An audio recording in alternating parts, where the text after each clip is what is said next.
You know, people don't talk about the dark side of Costa Rica or living in the dark side of Costa Rica. And I totally understand why, right? You want to talk about living in paradise. You want to talk about, having your coffee on the balcony as macaws go by while you're looking at the ocean. I totally get it. The dark side is not a very good marketing tool. But since a lot of you guys maybe know my past, and since I think it's an important topic because I know a lot of people that have problems or have had problems living in Costa Rica, and we're going to talk about it in a second. All I'm going to say today is, if you haven't subscribed to my channel, I would appreciate it if you did. It would be big help. YouTube's just gotten extremely hard, and if you want to see videos as we put them up, hit the notification bell. All right, I've talked about this before, man. I've talked about this before. A lot of you guys have seen some of my videos and maybe went with me on some of my struggles. But, the dark side of Costa Rica is real. It really is real. I know a lot of people, and I'm going to use my story, including myself. I just got through another chapter of what we'll say might be, the dark side to some of you. And I'm going to kind of explain it maybe a little bit, because if I can, really, it is about if one person can resonate with what I'm going to say, or if it helps one person, or it actually even helps me talking about it. I know a lot of people don't like to hear me, oh, you're a travel channel, talk about travel. Well, I've been talking about personal stuff for a long time as well. If you don't know, I've definitely struggled with alcohol and some other, let's say, mental health issues, but struggles that a lot of people go through. I'm not asking for, I'm not that victim type of guy. But anyway, I have made videos about them through the years. And somebody goes, Mike, you're drinking again. Are you drinking again, Michael? Are you drinking again? Yeah, I was. So some of you also may know I just got done with my father and son road trip. We took D'Angelo along. It was the three of us for 2 weeks. We were down the Pacific coast of Costa Rica, Jaco, Manuel Antonio, Uvita, Dominical, making videos and having a really good time. I had a great time with my son. We reconnected, which was really nice. I think we were able to put the past in the past, and the trip itself was worth that. We're doing a lot of videos, doing a lot of things during the day, parasailing, surfing, ATV, and all kinds of stuff, hikes and stuff. But at night, we were partying, man. We were partying two solid weeks. And I mean serious partying, till, all hours of the night, So, but I was kind of drinking before that. I started drinking a little bit before that. I'm going to ramble a little bit because, the sequence of things, a little bit of this will be rambling, but I really want you to stick around. I have a question that I really want you to help me answer. I think it's a very interesting question. I think you will find it interesting. So at least stay for that. And I think this video is going to be pretty good anyway. So stick around. So I remember I made a video back, I think in 2017. I quit drinking back then. And I said, I'll probably drink again, but I stopped for 3 years or through whatever it was, 2017 to 2020. And I remember after I stopped drinking that time, I even made a video during that time going, I haven't been drinking for 6 months or 9 months, whatever it was. And I still feel like shit. I was like, oh my gosh, this is terrible. I felt worse. I believe that everybody knows anybody that suffers an addiction of almost any kind, whether it's food or drugs or drinking or gambling or any of it. Anybody will tell you, and I do have a background in psychology and all that, so anybody will tell you that drinking or drugs and that kind of thing is really a Band-Aid to what the real problem is. I mean, that's kind of psychology 101. You're drinking to numb the pain of something. Usually it's a childhood trauma, or it's, that's usually what it is actually. And you're trying to figure out what the heck, and how do I figure this thing out? What's making me drink like this? Why do I feel so bad? Why do I feel suicidal? Why do I feel depressed? Why do I feel any of that stuff? Right? And so you're trying to figure it out. And that's what happened to me in 2017. And I actually couldn't figure it out. A lot of it did end up having to do with my not being, me and my son being estranged. That was actually a large part of it, which was really helpful. But, it was tough. I couldn't figure stuff out, and it kind of sucked. And I felt even worse. I was really wallowing in the darkness, of the abyss, we'll say, for a long time. Now, when you're struggling, it's not like I'm not functioning. People think like when you're drinking that, I don't know, maybe they pitch you as a bum on the street or a drunkard or whatever. I don't know, but I've always been I've worked hard and played hard my whole life. I can drink with the best of them till 2 a.m. and still be in the gym at 7. Now, my lifts may not be as good, but I am there and I am working. So, it's not like people's struggles. You see them outside, they're smiling, they're eating. That's why it's all weird when somebody goes, "Oh my God, that dude offed himself. I didn't know that. That's crazy. Wow, I didn't know, man." Well, that's because you don't tell anybody, because a lot of people get sick of hearing it, or, it's like they don't want to hear your troubles. Everyone's got their own thing, right? And then being a stoic, I guess, I try to keep all that kind of stuff to myself if I can. The only reason I record it or say anything like even right now is because if it can help anybody, and I really do, mean that. So I did get the big cup of coffee out for this one. So I did start slowly drinking again, and then I would stop, and then I would start, and then I would stop. I couldn't trust my brain to be by itself. When I get into a lane and start going south, I get stuck there, and that's, I think, what happens to a lot of people. We get caught up in our thoughts, which actually mean nothing, really. You aren't your thoughts. So, but that's easier said than done. Much easier said than done. So anyway, I guess what I'm trying to say is, you don't know people's struggles. Everyone has them. Mine are no important than anybody else's. Everyone suffers. Everyone, when they put their head on their head on the pillow at night, you know who you are. You know your issues. You know your stuff. We're all kind of working things out, I would say.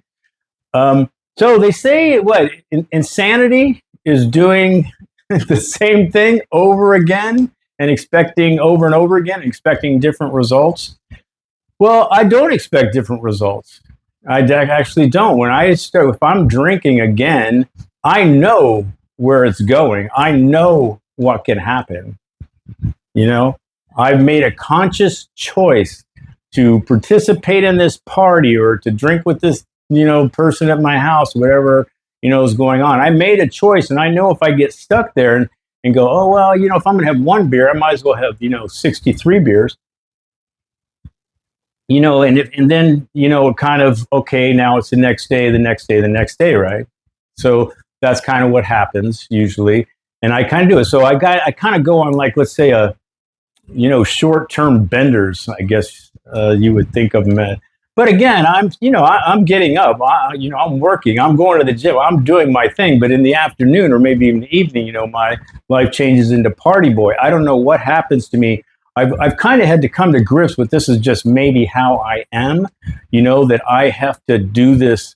I have to, it's like a seesaw. I have to go from one end to the other. And I think I have to go kind of the dark side. I don't know, to make myself feel young or something. I don't know what that's all about, but I don't think I'll ever literally stop, being a, drinking or party guy or, doing that kind of thing completely. But I definitely do get tired of it. And so the point of this is, or a lot of the point is, Costa Rica, again, I've said it millions of times, it gives a great backdrop of, chilling in your life. If you want to change your life for the better, Costa Rica really does give you that atmosphere to do that. It does, man. It slows you down. You have some time to do the things that you need to do for yourself to get your shit together and all that. But the problem is the opposite is also true, and it can be almost doubly worse because, now let's say like me, now I've been drinking. Now I'm stuck in my head. I'm going dark. I'm going south, and it gets very confining. It's the silence is deafening, and you're feeling lonely in that old thing. So Costa Rican can also be the opposite, because you're like, I have a great life. I am doing what most people will never do. They just won't ever do it. And I have to sometimes shake myself and go, dude, you got to be gracious, man. You're living a life that a lot of people can just only dream about. And I have to think about, those kind of things. Sometimes when I'm going, going a little south, I guess. But, so, if you are thinking about coming to Costa Rica and you have issues, you might want to think about it. What you might want to have some sort of game plan a little bit, game plan of what you're going to do to resolve your problems. I would say work on them prior, probably. But just remember, as much as Costa Rica can be the greatest place to retire and move and live a different life and go on a new adventure, you can also go down into the darkness of the abyss just as bad. And this is why I wish more people talked about it, because you don't hear about it. And trust me, it's not just me. I've been here 18 years. I know a lot of people that have gone south, live in the South, so yeah, and I just wish it was more out there instead of this everything is peaches and cream here in Costa Rica. That's not true. It obviously can be, but it's not necessarily true. So that's kind of why I kind of make these videos. My thing is, the reason I don't think I'll ever stop drinking necessarily is because, I guess I should go back. I was drinking prior to the father and son thing, off and on, for a while. And then we really partied hard, and there was more than beer, more than alcohol on this one. And it was a great time. And I don't regret any of it. None of it. Zero. It was great. We all had fun. We all knew we had to go back to normal life after. You can't hit it like that hard and keep doing it. It doesn't work, if you're going to try to live a life. And that's kind of what I did. So we got back on a Monday. Tuesday, I was super depressed because I was, full of shame and guilt that you just get. And then I had to force myself out of that and go, okay, I gotta get to work. And you know what? Like most people, I need a schedule. I need to go. And this is what I do. So I go to the gym early. I'm doing this, and this, and I have my schedule, and I'm good with it. When I get off schedule, too far off schedule, and my time is a little bit too much willy-nilly, and like on vacation or something, I get caught up. So I just remember, man, I had a terrible day and a half or 2 days where I was like, I don't want to make any more videos. I don't want to do this. I don't want to go there. I'm tired of it. And I realized that, Michael, Jesus, get out and quit wallowing in your freaking shit and get out of it. So I forced my way out of it, and I just got my plan. I got my stationary bike sitting right over there. I've already ridden it 10 out of 11 days. I'm back on the carnivore diet. I'm gym, and I feel happy. This is the funniest thing. When I'm not doing anything, when I'm being like a good guy, I feel great. I feel freaking happy. I use that word. I hate that word. Are you happy? Is your life happy? That's the dumbest shit ever. But I gotta say, when I'm floating around, I'm feeling like I look a little better. I was getting all alcohol worn or whatever, partying worn. I was looking like crap. If you look at that last video where I'm at the Adventure Inn, even my mom said, you look like shit. She's right. So I'm feeling great. And this is what I do. So I can go back and forth. I am extremely, extremely disciplined. I can go this far on the teeter-totter, and then I can go all the way over to here to extremes. And I mean, that's a curse and a blessing to some degree, right? But I have control issues. I know a lot of you don't want to hear this, and you'll probably give me crap. And remember, this is my life, my personal opinions in my life, not, I understand everyone has their own way of thinking and their own opinions. I don't think alcohol is actually a disease. I just don't. And it doesn't matter if it is or not.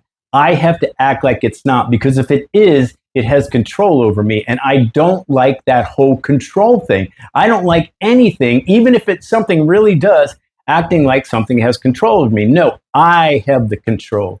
I have the control. So whether it's a disease or not, I act like it's not. And I live my life like that, actually. Even when somebody else is, I try to take responsibility and learn from things that, I almost try to take complete responsibility so I can change things, change my behavior, change something. So I'm kind of big on control and responsibility in those things. So I can't even if it's okay, it's a disease, but I don't think of it like that, because it's like I can't do anything about it. Well, yes, I can. Yes, I can. I'm disciplined, and I'm going to change that. I'm going to prove to, if you put a alcoholic on a deserted island, he's going to get cured. I don't know any other disease that does that. You die if you have a disease on a deserted island or not, right?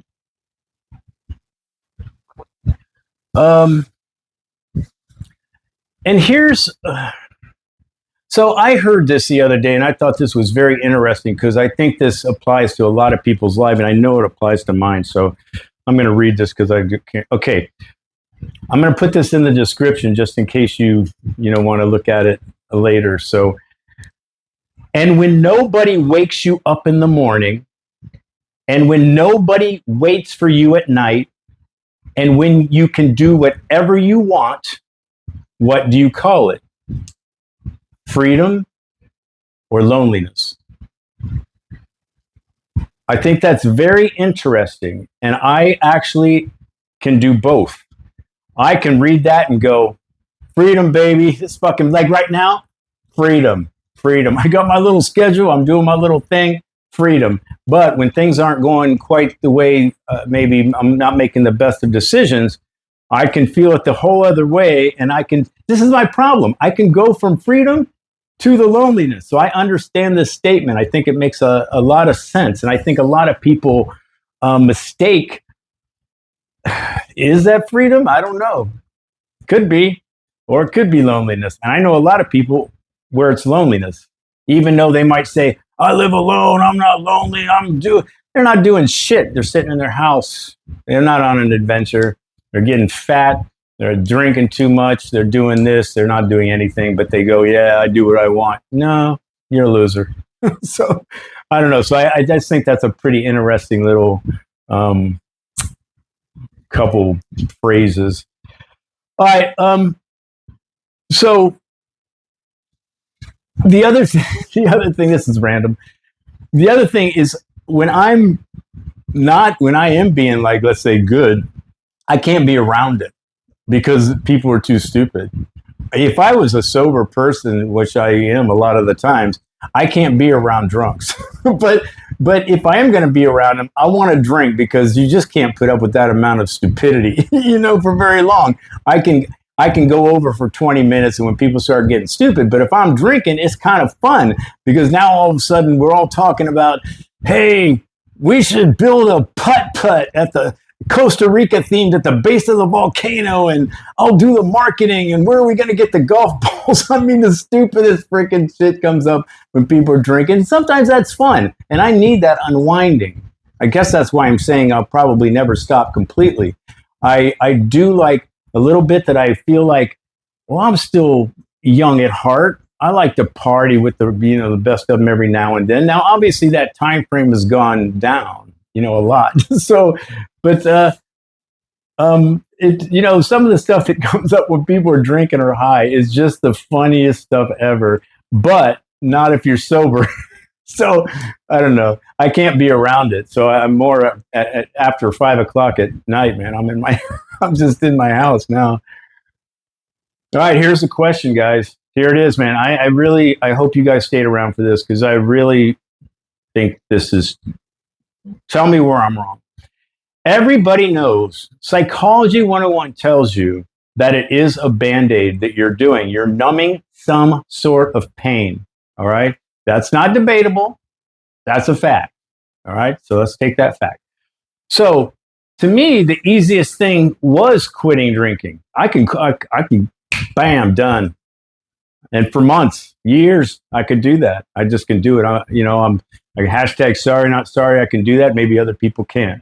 But you still have the hardest part is now getting yourself right. So is that therapy, whatever that means to you, how do you approach figuring out what that thing is that you're numbing? Do you have guilt about being a father? Do you feel you weren't in your family's life too much, or you drank too much all through your kids' lives, or you treated somebody bad, or you did this, or you did that, or something happened in your childhood that made you feel like shit? Now, my other one, besides my estrangement to my son, was, I'm not going to get into this, and I'm not looking for any kind of feedback on this, but mine has always been not being good enough. All right. So that's kind of the general thing for me. Those are two things: my estrangement to my son, which got fixed, and this thing about not feeling good enough, which is all kind of ongoing always, but getting better and better all the time.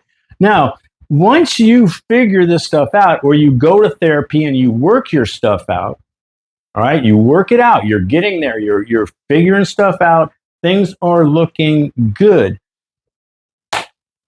Why can't you drink again?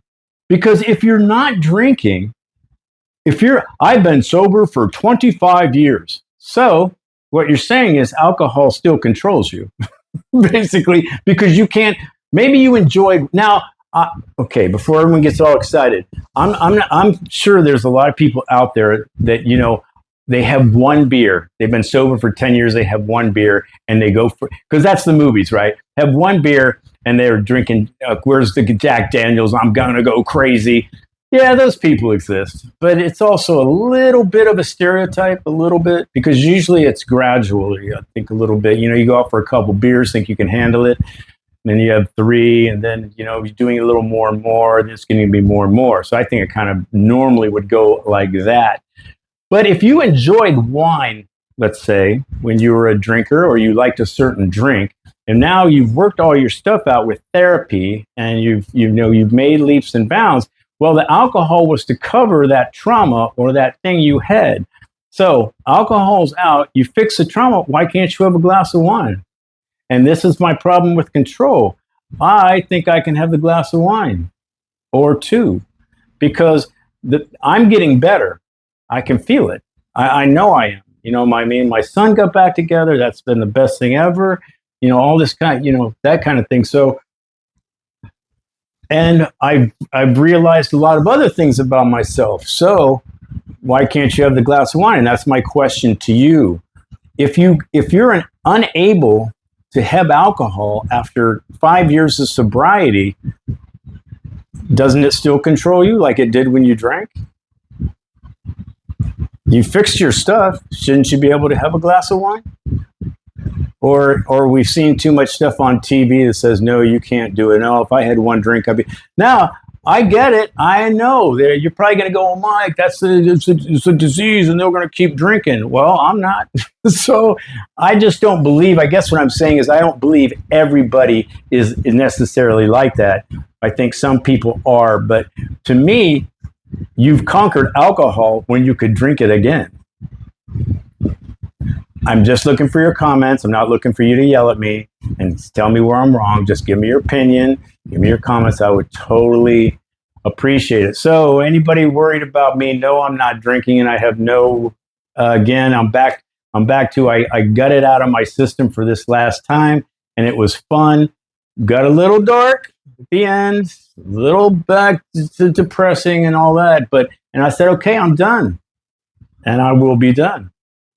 And I am. So anyway, I guess more for me or anybody else that, maybe can somewhat relate. And I always put this out there. If anybody ever does want to direct message me or talk to me, maybe they have something they want to talk about or vent about, I would always listen to that. I'm Michael Allen, travelcostarica.com. Things are going to pop up.